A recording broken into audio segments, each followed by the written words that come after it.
Sa pagsasayaw naman, siya yung dahilan kung bakit nandito ako ngayon. Gusto ko pang ma-stretch kung ano pa yung kayang gawin ng pagiging artist ko.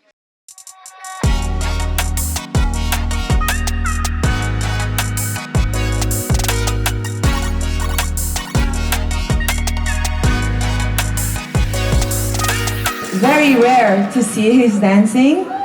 Today I got to watch your dance. Crazy!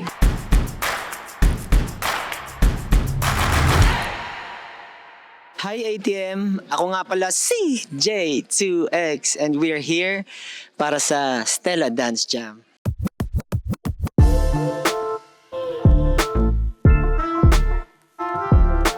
Ako siguro gusto ko pang ma-stretch kung ano pa yung kayang gawin ng pagiging artist ko.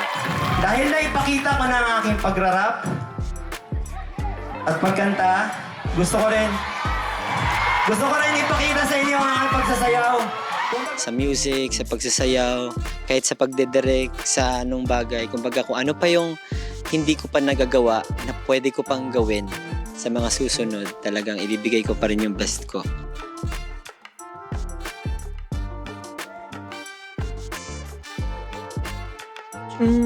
Sa pagsasayaw naman, siya yung dahilan kung bakit nandito ako ngayon.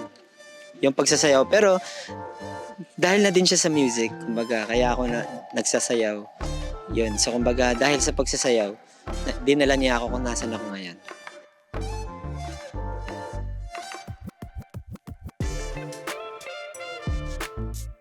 Ako siguro pag sumasayaw ako mag-isa. Mag-isa sa bahay. Kasi iba yung feeling pag ako lang mag-isa. Parang yun yung best training para sa akin. Yung wala ni naman yung nanonood. Wala ni naman yung pwedeng mag-judge. Kumbaga, na-express ko lang yung sarili ko dun sa room na yan.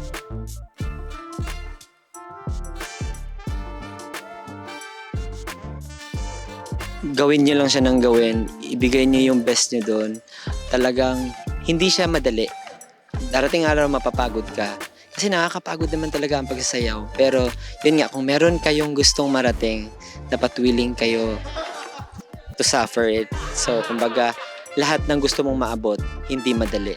So, lahat ng gusto mong mag-improve, kung gusto mong gumaling sa pagsasayaw, kailangan ng hard work. Hindi lang hard work, kundi heart work. Kailangan mong bigyan ng pagmamahal.